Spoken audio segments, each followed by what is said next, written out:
Bom dia, povo de Deus. Que a graça e a paz do Senhor Jesus vos seja multiplicada.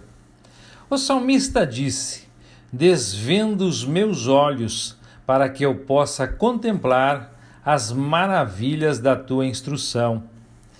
Que assim como ele, tenhamos o mesmo desejo de compreendermos as Sagradas Escrituras.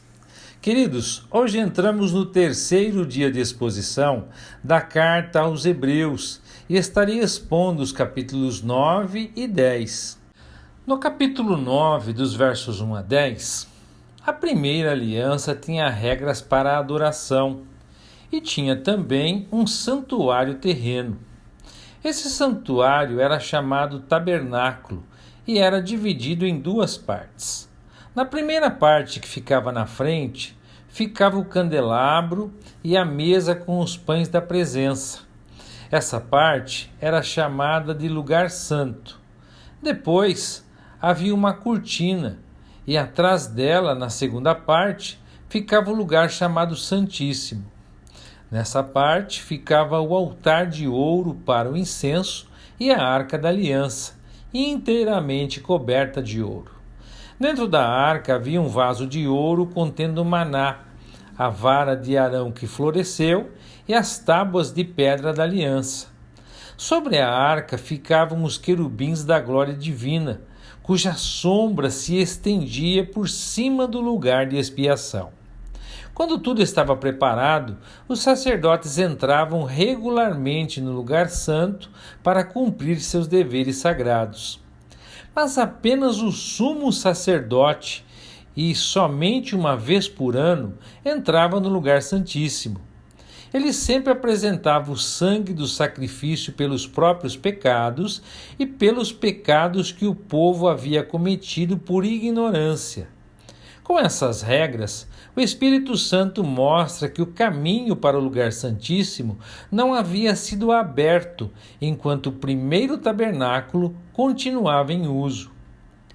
Essa é uma ilustração que aponta para o tempo presente, pois as ofertas e os sacrifícios que os sacerdotes apresentavam não podiam criar no adorador uma consciência totalmente limpa.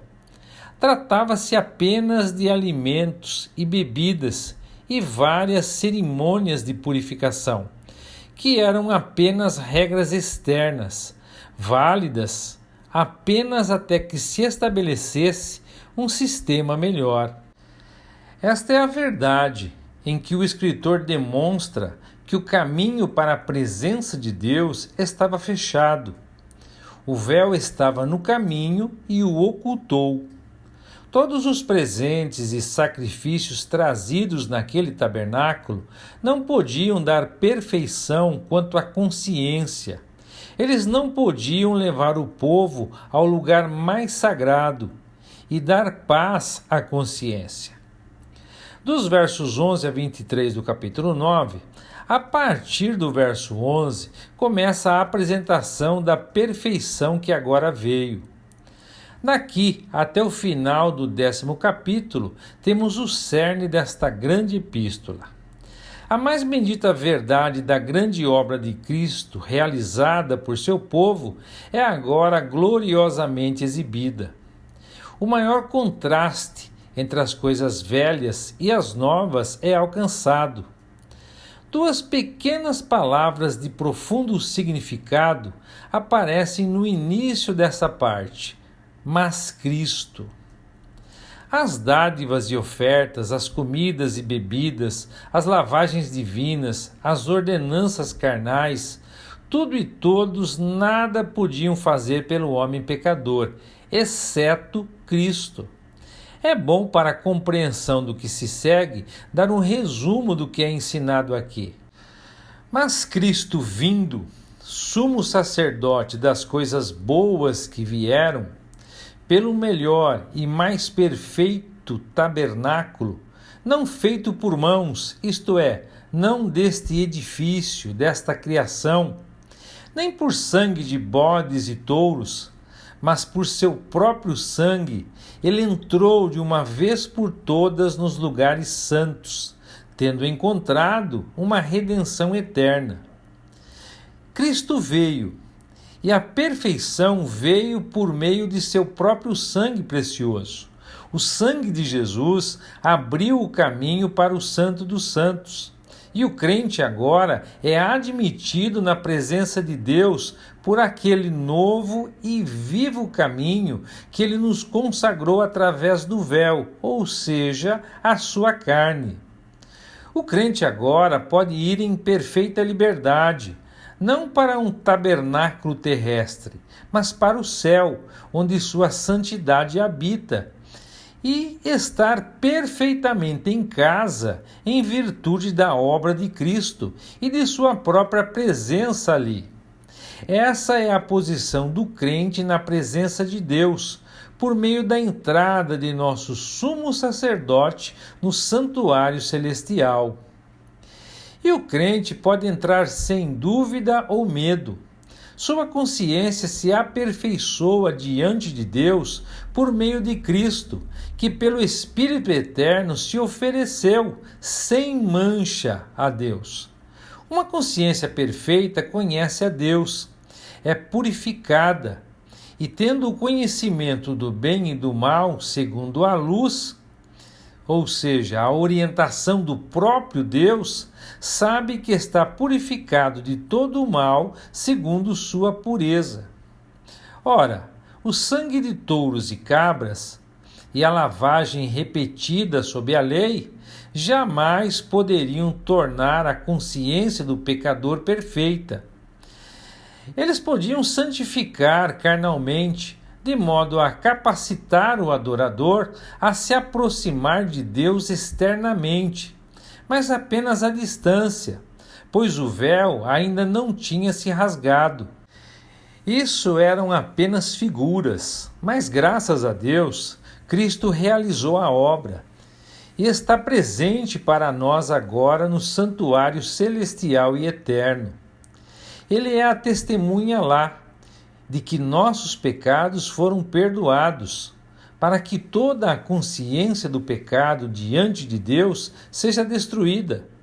Porque sabemos que aquele que carregou os nossos pecados está na presença de Deus, depois de haver cumprido a obra de expiação.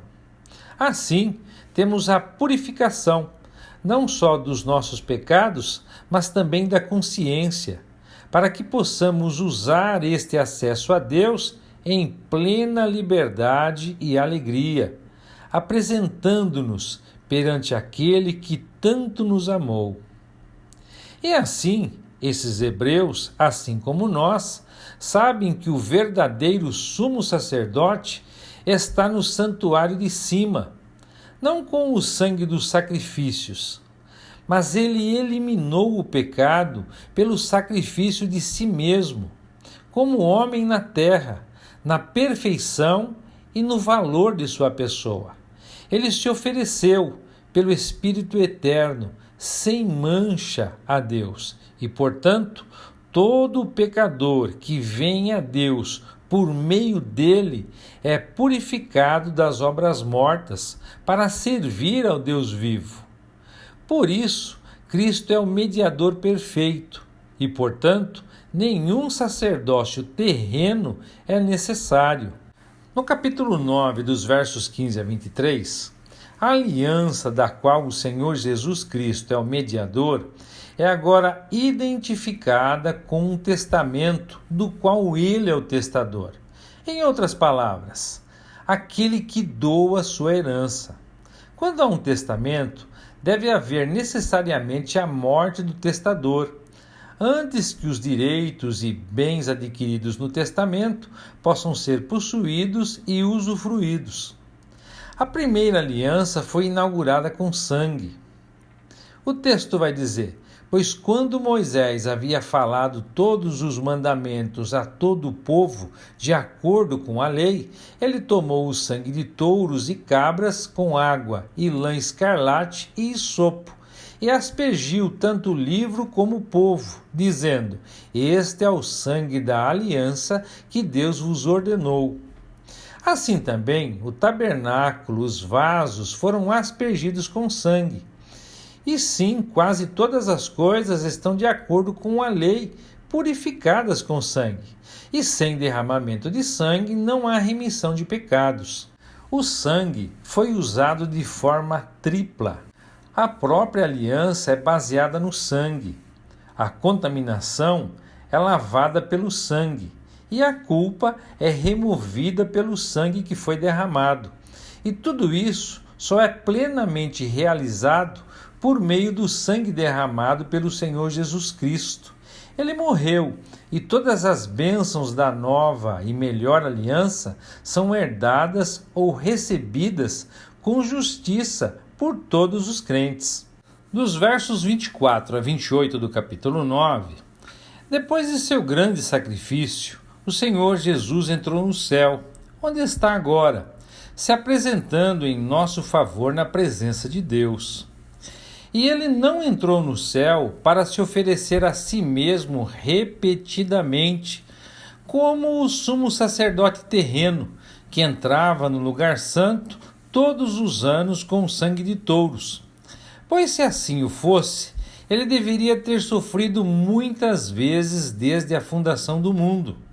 Mas agora, uma vez na consumação dos séculos, ele apareceu para aniquilar definitivamente o pecado pelo sacrifício de si mesmo. E aqui nós precisamos nos lembrar que os resultados totais e completos desse glorioso trabalho ainda não foram totalmente manifestados, pois o pecado ainda será finalmente apagado da criação de Deus. As benditas palavras que saíram dos lábios graciosos do Senhor Jesus quando ele se entregou na cruz, está consumado, encontrarão seu significado mais completo quando todas as coisas forem feitas novas, quando o primeiro céu e a terra passarem, e um novo céu e a nova terra chegarem, quando todas as coisas forem feitas novas. Então, sua voz declarará mais uma vez: está feito. Então, agora, para aqueles que acreditam que o pecado foi eliminado, é designado aos homens naturais, morrerem uma vez e depois disso segue o julgamento. Deste julgamento, o crente está isento, pois nas palavras de Jesus, lá no Evangelho de João, no capítulo 5, verso 24, ele diz: quem ouve as minhas palavras e crê naquele que me enviou, tem a vida eterna e não entrará em juízo, mas passou da morte para a vida. Quando ele voltar, ele não terá nada a ver com o pecado no que diz respeito ao seu povo. Isso foi resolvido para sempre em sua primeira vinda. Ele aparecerá para aqueles que o esperam. Ele não é visto por todo mundo. O Espírito Santo fala apenas daqueles que anseiam pelo Senhor e o esperam. Para eles, ele aparecerá trazendo a salvação. No capítulo 10, os versos 1 a 18, a preciosa verdade que o escritor revelou nos capítulos anteriores a respeito de Cristo, sua única oferta que ele fez, seu próprio sangue, pelo qual ele entrou de uma vez por todas no lugar santo, o único sacrifício todo suficiente, que tem valor eterno e nunca pode ser repetido, é agora aplicado de uma forma ainda mais prática. Esta única oferta santifica e tem aperfeiçoado para sempre os que são santificados, de modo que o crente assim santificado e aperfeiçoado possa entrar no Santíssimo Lugar como adorador. Os sacrifícios trazidos na primeira aliança não tornaram os adoradores perfeitos. Se fosse esse o caso, não haveria necessidade de repeti-los ano após ano, continuamente. A repetição desses sacrifícios na dispensação da lei era um memorial do pecado. Nesses sacrifícios há uma lembrança de pecados novamente a cada ano, mas os adoradores não foram purificados por ela. A consciência quanto aos pecados permaneceu, e aqueles adoradores não podiam entrar por si mesmos, pois não era possível que o sangue de touros e bodes tirasse os pecados.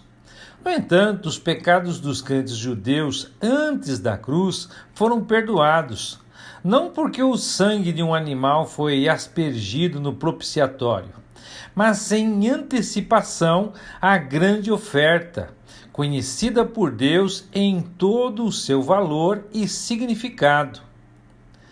A remissão dos pecados passados são os pecados dos crentes do Antigo Testamento. A obra de Cristo na cruz declara a justiça de Deus ao ignorar os pecados daquele que creram na promessa, como diz Paulo no capítulo 3, verso 25 da carta aos Romanos.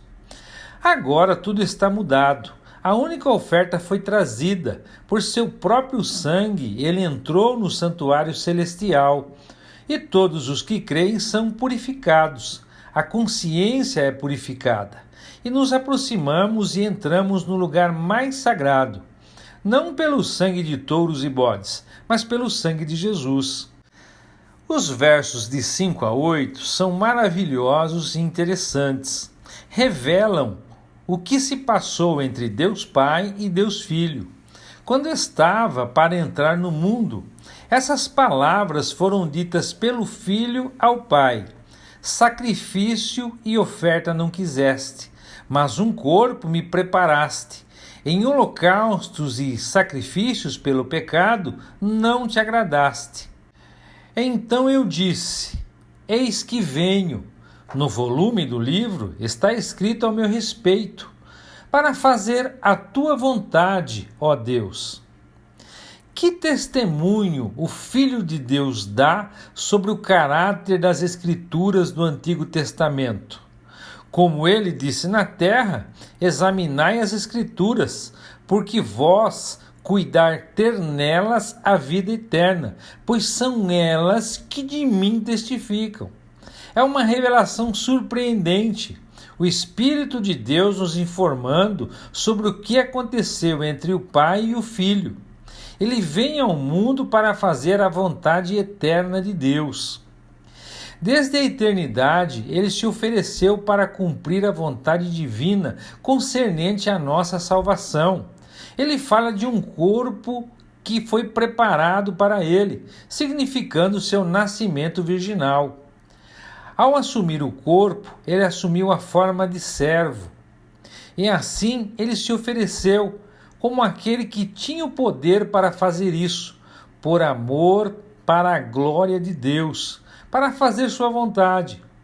Ele empreendeu por sua própria vontade no cumprimento de toda a vontade de Deus e assumiu o corpo preparado em encarnação para cumprir a vontade eterna de Deus Pai. Os direitos de Deus como legislador foram completamente satisfeitos pela obediência imaculada e completa do Senhor Jesus. Ele magnificou a lei que o homem havia recebido e desonrado. Tendo cumprido isso em sua vida, ele se entregou à morte, para que a vontade de Deus fosse cumprida.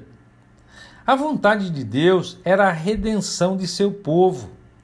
Mas para que sua graça triunfe, sua santidade deve primeiro ser satisfeita.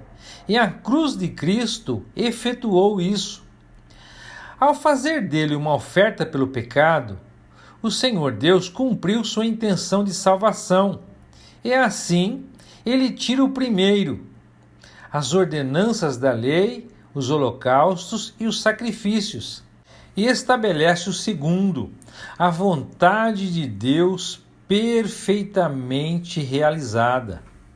Nessa vontade, temos sido santificados por meio da oferta do corpo de Jesus Cristo, uma vez por todas. Algo importante a ser percebido aqui é que a vontade do homem não tem parte nisso.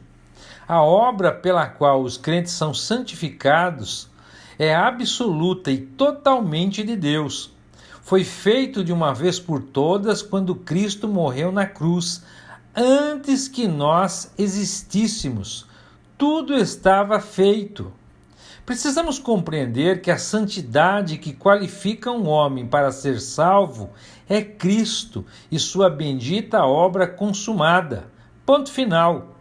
Entretanto, uma vez salvo e, portanto, santo, este cristão conscientemente passa a santificar-se, separando-se daquilo que é pecaminoso e que, portanto, desagrada a Deus. Mas, mais uma vez, um contraste é feito entre o Senhor Jesus e os sacerdotes levíticos. Os sacerdotes ministravam sempre trazendo os mesmos sacrifícios continuamente, e eles nunca poderiam tirar pecados. Mas ele, o Senhor Jesus, tendo oferecido um único e definitivo sacrifício pelos pecados, sentou-se para sempre à destra de Deus. Aqueles que são santificados são aperfeiçoados perpetuamente pelo que ele fez. Ele está sentado para sempre. Nós somos aperfeiçoados para sempre em virtude de seu trabalho. E ali, à direita de Deus, ele também espera com paciência até que agrade a Deus fazer de seus inimigos o estrado de seus pés. Será então quando ele vier pela segunda vez. E o Espírito Santo dá testemunho disso. Esse testemunho está na palavra de Deus. A vontade de Deus é a fonte da obra da redenção. O Filho de Deus a cumpriu, e o Espírito Santo dá testemunho disso. Que diz: esta é a nova aliança que farei com o meu povo depois daqueles dias, diz o Senhor. Porei minhas leis em seu coração e as escreverei em sua mente. E acrescenta: e nunca mais me lembrarei de seus pecados e iniquidades. Onde os pecados foram perdoados, já não há necessidade de oferecer mais sacrifícios. Bendita a segurança que todos os crentes têm, de que seus pecados e suas iniquidades não serão mais lembrados pelo Senhor. No capítulo 10, os versos 19 a 25, é agora alcançada a grande verdade que o Espírito Santo queria que esses cristãos hebreus se apoderassem e para a qual ele preparou o caminho tão maravilhosamente. Ele mostrou que pelo sacrifício de Cristo, os pecados dos crentes são eliminados. Uma limpeza perfeita e eterna foi feita, a remissão assegurada e uma redenção eterna obtida. Pela vontade de Deus, os crentes são santificados pela oferta do corpo de Jesus Cristo, uma vez por todas. Eles são perfeitos e, portanto, aos olhos de um Deus santo, os crentes não têm pecado. Isso dá liberdade para entrar na presença de Deus. O véu está rasgado e podemos entrar. Não há mais barreira, temos um acesso livre e irrestrito. Como diz o escritor: tendo, pois, irmãos, ousadia para entrar nos lugares santos pelo sangue de Jesus, pelo novo e vivo caminho que ele nos consagrou através do véu, isto é, a sua carne. E não entramos sozinhos, mas o encontramos no lugar santíssimo em que ele fez a obra. Ele está lá, como um grande sumo sacerdote para nos receber e ministrar com ternura as nossas necessidades. Após isso, seguem 3 exortações. Primeiro, aproximemo-nos com um coração verdadeiro em plena certeza de fé, tendo os nossos corações purificados de má consciência e o nosso corpo lavado com água pura. Somos, então, um sacerdócio santo, apto em Cristo para oferecer sacrifícios espirituais. Segunda, retenhamos firmemente a confissão de esperança sem vacilar, pois fiel é aquele que prometeu. Nos manteremos firmes se nos aproximarmos e reconhecermos constantemente nossa proximidade, nossas bênçãos e nossos privilégios em Cristo. Terceiro, Consideremo-nos uns aos outros, para provocar o amor e as boas obras, não abandonando a reunião de nós mesmos, como é o costume de alguns, mas encorajando-nos uns aos outros, tanto mais quando virdes se aproximando o dia. A gratidão e a bendita esperança que temos deve ser o motivo maior para uma vida santa, piedosa e frutífera. Por isso, a união fraternal do corpo de Cristo, a Igreja, deve ser uma das prioridades que não podemos negligenciar. Haja visto que aquele dia está se aproximando, ou seja, o dia em que encontraremos com Ele, o Senhor, nos ares, quando vier nos buscar. Nos versos 26 a 31 do capítulo 10, uma advertência solene é agora mais uma vez adicionada. Ela alerta contra a apostasia deliberada daqueles que conheceram a verdade, muito embora não tenham sido regenerados. Este é o grande perigo para esses hebreus que professavam fé em Cristo, mas permaneciam participantes dos sacrifícios levíticos enquanto o templo com seu culto ainda estava de pé.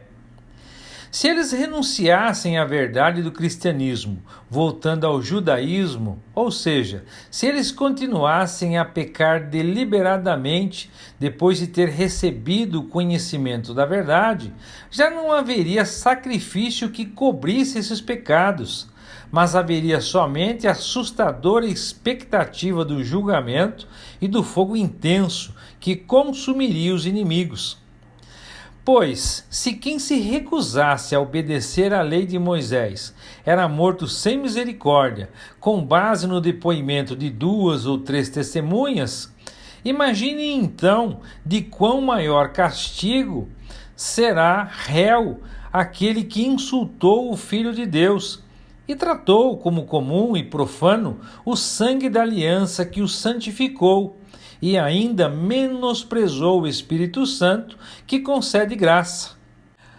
Pois nós conhecemos aquele que disse: minha é a vingança, eu retribuirei.